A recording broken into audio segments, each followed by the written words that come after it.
afternoon, or whatever time it is where you are. How are you? How are you going? My name is Meekela, this is Meekela Reads, and I have been rereading the Twilight series now on this channel for like a video at this point. And so today you are watching, as you probably already know, the second installment of my rereading the Twilight series videos. Spoiler, once again, I have already read New Moon at this point. I am filming this post vlog. If you haven't seen my rereading Twilight video, go check it out. I've left it somewhere up here, up there. I think it's this side.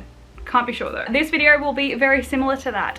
It will be spoiler filled, as I will be telling you the plot of Twilight and New Moon. So if you haven't read or watched Twilight and you want to, go do that first, then come back and watch this video. Preferably watch the Twilight one first and then this one, because otherwise things won't make sense. But in this video, as I said before, reread New Moon. We also do some baking. There's always a baking component to these videos, and I end up watching New Moon at the end. Stay tuned to find out if I have changed my team by the end of this video. Jumping straight into the spoilers of things. New Moon is obviously the second book in the Twilight series.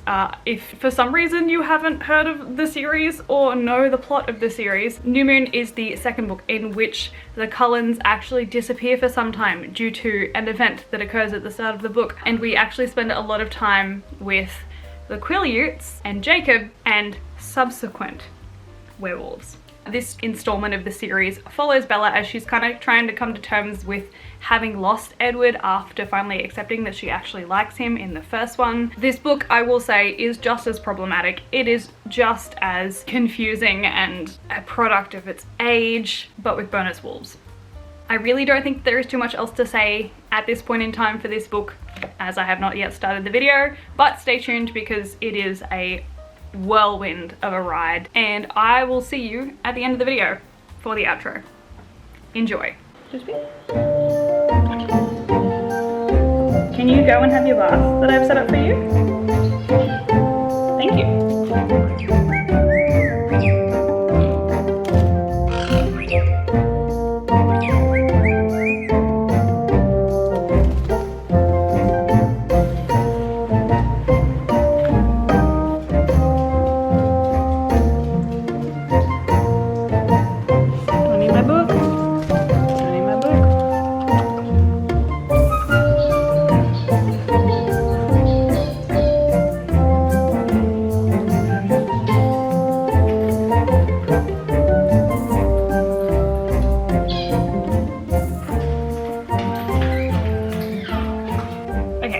Reading New Moon for about half an hour, and there's just like a few things that I need to touch base about. As a child, I hated this book. I hated listening to all of the drawling and the sadness and how much she just treats Jacob terribly, and I suspect that that is going to continue in my adult life. 30 pages in, we have the first like conflict of the book. Bella is at her birthday party at the Cullens. Throughout school she was like, oh my god, like I don't want it to be my birthday, I don't want the attention, oh my god. However, the Cullens are obviously throwing a birthday party for her anyway because they're extra. They love to do this supportive family thing that Bella's never had before. But then Bella's like, nah, I gotta do my homework, so I gotta go home and watch Romeo and Juliet. And Alice's like, but Bella, you've memorized Romeo and Juliet and you've seen the movie. And so Edward's like, yeah, that's cool, you can just come over a bit later and you can do your stuff first. And so they compromise on that and end up going home, and she ends up like sitting at home with Edward and watching Romeo and Juliet. She follows through with her avoidance plan. It is relevant, and I understand why she put it there. It is because it introduces the Romeo-Juliet parallels that we have throughout New Moon. The codependency is back. It's back in full force. But yes, then shortly after that we have the incident and all is not right in the world anymore. Yeah, that's all. So I'm gonna go and start cooking dinner for my family because they're coming over in like 15 minutes. So I will see you guys in my next update. Hello, quick check-in. So I am now over 25% of the way. I would say I'm about a third of the way through New Moon at this point. I wanted to touch base before I hit halfway because I have plans for halfway. To summarize what has happened up until this point, the Cullens have left, they're gone. Edward did his like, oh, I'm too dangerous for you. Months have passed. Bella is just like in this zombified state, self-identified zombie behavior. Then she learns to ignore stranger danger 101, goes on her rebellious teenager streak and buys some motorbikes, and has since now become friends with Jacob, and they are hanging out on the reg. The wolves have been hinted at, which is incredibly exciting because I love the wolves. I didn't think I would. And Bella has like awoken herself at high school and she's back into like being a friend in her friend group, which by the way, she never was a good one in the first place, but she's back on track now. Just a few quick thoughts that I am going to touch on that are related to basically from like 25% of the way up until where I am now. So jumping backwards a little bit to when the Cullens left. Just prior to that, Edward was being like really weird, and we understand why, we know why, and he's like, oh my god, like I don't want me to hurt Bella and I don't want to be a burden on Bella, and so I'm going to distance myself from her. But he was just incredibly terrible to her and he didn't need to be. Literally, he could have just spoken to her. It's the miscommunication trope again. And he could have just left and he could have explained it and she wouldn't have let him go, but he would have gone anyway and we would be in the same spot. It wouldn't have been as tragic though. Understandable. I think Bella had a bit of an overreaction to them leaving, and I think that that's due to the codependency, potentially.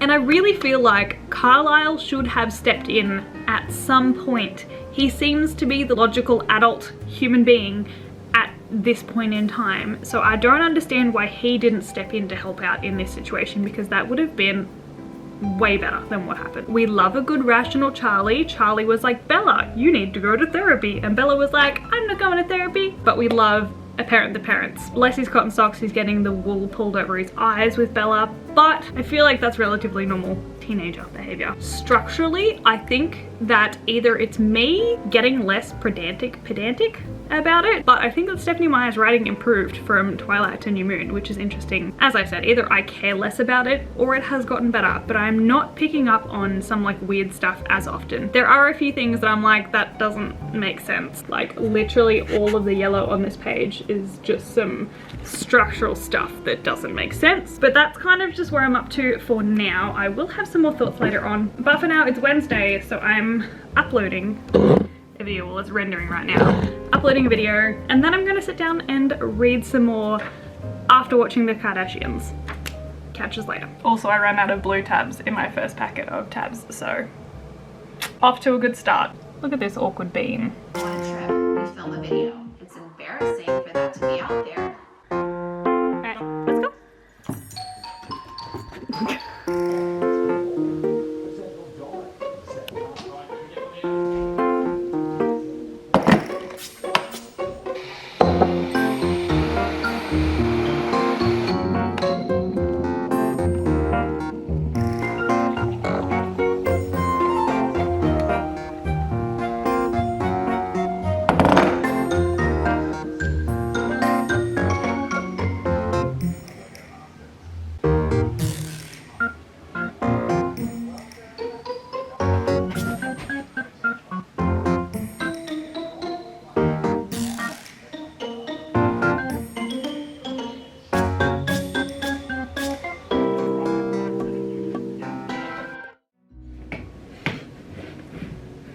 Good morning. So it is Monday the 25th of April, is Anzac Day, and I have read, I want to say like 60% of New Moon at this point.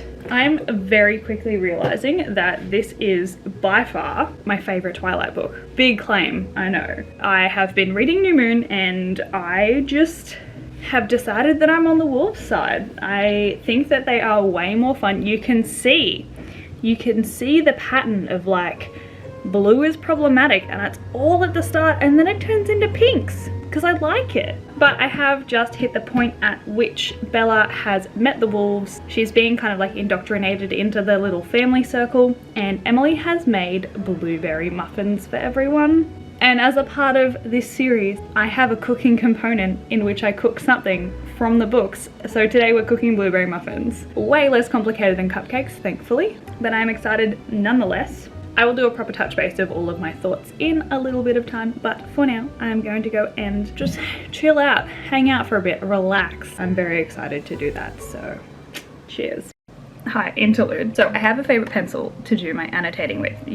My annotating system, blue is problematic, pink is things I like, green is quotes, yellow is structure, and orange tabs are for when I run out of blue tabs. But I also like write stuff in the margins, and for, I want to say, more than probably as long as I've had these books, I have had this set of Mont pencils. Like these ones, they're like proper drawing pencils. I got them when I was like a young child who was interested in drawing, and then I've just carried them around with me since then. So I have literally all the way from F up to an 8B pencil, which is just not a thing that I need. I went to Sydney on the weekend to do a training for work, and I took my new moon annotating stuff with me, and I was convinced to my core and so deeply saddened that I left my favorite pencil in Sydney. And so then I had to find a replacement. My favorite pencil, it is a 2B. It has been used so much that it's about this long now, like compared to a normal pencil size. Oh, it's not, it's probably only like this long, like it's tiny. And I was convinced that I left it in Sydney, and I was devastated. But look what we found in my garbage pile this morning. My little 2B pencil. It is the size of like my middle finger. It is not a long pencil in the slightest, but I found it, so we can continue to annotate now. How is there already new grass growing? We did you a week ago.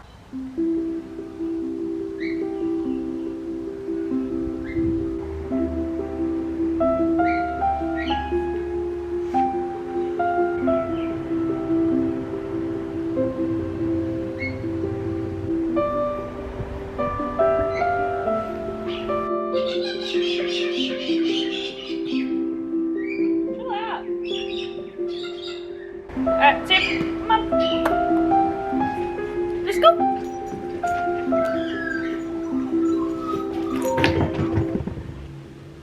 Okay, we are 75% of the way through, and we have exactly one blue tab left.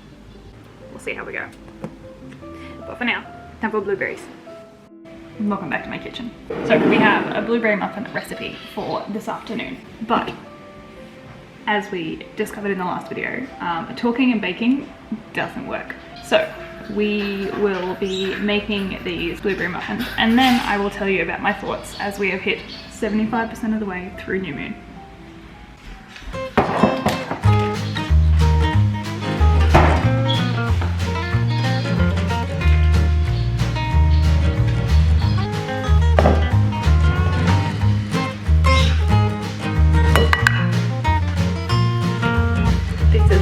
Unsalted, but they had none, so we have salted.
have how Emily Yulee, I don't even know what her last name is, Emily's blueberry muffin inspired blueberry muffins. Here to touch base with you for a predictably lengthy catch up about my thoughts at 75% of the way through New Moon.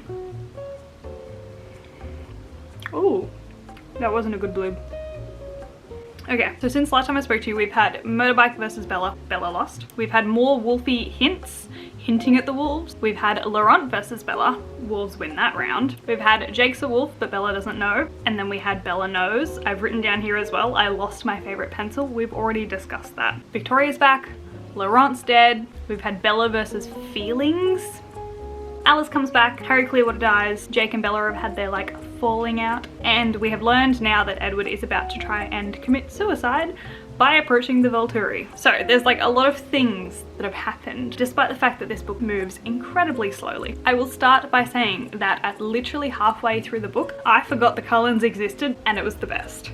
But the downside is that once the wolves were introduced as like hinted, that was literally halfway through the book and I was really bored up until that point in time. So I think that that might be like a pacing structure issue for, I don't know, people like me who like the wolves instead of the weird codependent unnatural relationships of vampires. But I really like that the wolves, like accepting and warm nature and all of the vibes that come along with that. I think that's actually a huge strength of the series and it's personally my favorite part of the entire series. And like we're coming in hot with an amazing quote here from Sam. For the first part of this book and then all of Twilight, we've had Edward looking out for Bella and Edward making decisions for Bella, and then Bella getting really frustrated with how little control she has, but also kind of relishing in the fact that she doesn't have to think and doesn't have to take care of herself because she's always been the one taking care of people. We went through that in the last video. But when things are all happening and they're trying to figure out how to keep Bella safe from Victoria, they come up with this plan for Bella to like stay in La Push because that's safer for her. And then Sam says this: "That's what Jacob thinks is best, but you need to decide for yourself. You should weigh the risks of both options very seriously. You saw this morning how easily things can get dangerous around here, how quickly they can get out of hand. If you choose to stay with us, I can't make any guarantees about your safety." We love consent. We love consent. Bringing her in, not questioning her, not assuming that she doesn't know what she's talking about or what she's doing. All right, brief interlude and lighting change and probably setting change. Battery died. So I was about to read you a quote that Bella says that I absolutely love. "What kind of a place was this? Could a world really exist where ancient legends were wandering around the borders of tiny insignificant towns facing down mythical monsters?" I've been asking myself, Bella, the same thing for 2 books now. There is one thing in this that I equal parts love and hate. Jacob and Bella are friends. They've been like bordering on this like more than friends thing for like half of the book at this point. And in that time, Jacob has said, "Bella, honey," 3 times. I love it because I am coming around to Jacob quite a lot, if you hadn't noticed. But I hate it because it just feels wrong because like Bella's just not into it, although she just lets it pass. Like she's kind of into it at this point. She kind of feels it. As I said before, I think Bella and Edward need to be together because they're equal parts just like the same, and Jacob is too good for both of them. And my personal opinion is that Jacob and Bella is a more age appropriate pairing. Edward Bella feels like way too adult and way too like ahead of the 18-year-old that she is. Jacob Bella feels more 18 level, keeping it relatively MA 15 plus. 2 more big things and a few other little things to get through. I'm sorry, I know this has been long, but this is like half the book we're covering here and I have a lot of feelings and I actually kind of liked this one. Like, as I said before, you can see the transition from blue tabs to pink tabs pretty easily. Okay, so the first thing is towards the end of the book, like where I am now, we have seen this shift from Bella being relatively put back together, relatively sane and whole and a regular 18-year-old girl with her werewolf best friend boyfriend, but we do see this shift back into codependency and coldness when Alice comes back to make sure that she's like okay, or to check on Charlie to make sure he is okay. And this transition is really just not, I'm not jamming with it. I don't like it. Bella goes back to really using Jacob, hurting his feelings. They have like a breakdown in their friendship, which was just really off. they both just got really cold towards each other because Bella all of a sudden was just like, oh wait, no, everything we've done out the window, I'm back with the vampires. And Jacob's like, how could you choose the vampires over us who have literally helped you over the last few months to put yourself back together? So yeah, we see the shift of Bella turning back into a codependent idiot. Second big thing is I really dislike the lack of representation or even just acknowledgement of mental health in this book. I understand that it is a reflection of its time. It was written, as I said, over 15 years ago, so it's definitely dated, and it hasn't dated well in this sense. Charlie slightly mentioned that the doctors were like discussing whether or not she was actually catatonic, which sounded pretty on point. But even when she comes out of her funk, she still has a complete lack of interest in any friendships or activities. She still is having like PTSD level symptoms of like nightmares and paranoia, and she's literally hallucinating throughout the majority of this book and then actively chasing said hallucinations. There was some mention of Charlie like thinking that he might try and get the doctors involved, but he was worried that that would scare her. When he sort of reached his limit of like, I don't really know what to do, he called her mum and he asked her mum to come and help out, which Bella then was just like, no help. But not once in this book thus far has the word depression been mentioned. There has been no other word to describe it aside from slightly catatonic. And then yeah, just this complete lack of actual management of this incredibly severe like clinical depression that she entered. I still really think that there should have been more adult involvement at this point. Obviously Charlie did his best, but she still jumped off a cliff to feel something and trigger a hallucination. So three more small things and then we're done, I promise. The first one, I need, and I cannot stress this enough, need an Alice origin story spin-off. We get more information at the end of this book about like how she came to be, but it's still only like 3 sentences. I need more. I need more than 3 sentences. Stephanie Meyer, please. Second, Charlie, still the MVP. And finally, there is a small glimpse of healthy conflict resolution when Bella and Jacob have their little fight. So that is all of my thoughts thus far. We're at 75% of the way. I am going to sit down now and finish the book, and Jared and I are going to watch New Moon tonight. So I am super duper stoked and excited for that. So yeah, so I will touch base with you guys when I have finished New Moon.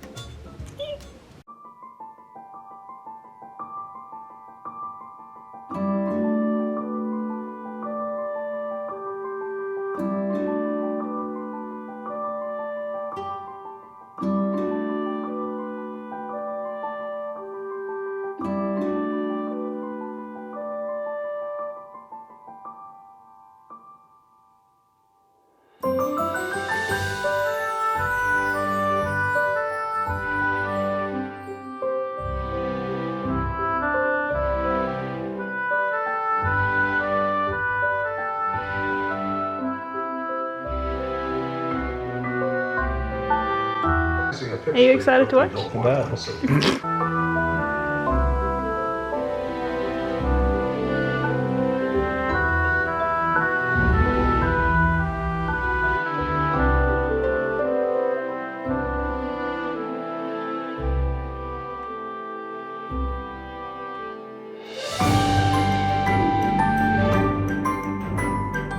Five movies. Yep. That was only 2. Yep. How much more moaning can there be? What did you think of number 2? It was too long. Yep. Is that it? Yep. Okay, cool. Hey, it's me again. Welcome back to the end of the video. I have just read New Moon, as you have watched. So, overall, my thoughts on New Moon. I liked it way better than Twilight. I think that it is, at this point in time, my favorite in the series. The wolves are just so much better than the vampires. My thoughts of the end of the book, it was super boring. Once the Cullens came back, I honestly just switched off. I stopped thinking, I stopped caring. We watched the movie, that was fun. I think I'm gonna pull someone else in to watch Eclipse, because I think if I make Jared watch another Twilight movie, he may leave me. I didn't expect this, but I'm Team Jacob now, I think. I think that I'm Team Wolf. I've left the vampire team for so many years. Literally over a decade, I've been pro-Edward, I've been pro-vampire, and now I am the wolf team. An unforeseen turn of circumstances. But that is it for this vlog. I hope you enjoyed watching this if you have made it this far. If you're not subscribed, please consider doing that. That'd be amazing. I'd love it to have you here if you're ready for installment number 3. I haven't read Eclipse yet. Honestly, it has been probably nearly a month since I started filming this video. So stay tuned for Eclipse. Who knows when that's gonna come out. Currently working on like 3 other videos, so watch this space. But as I said, thank you so much for watching. I hope you guys enjoyed. I hope you're having a fantastic night, and I'll see you in the next video. Bye!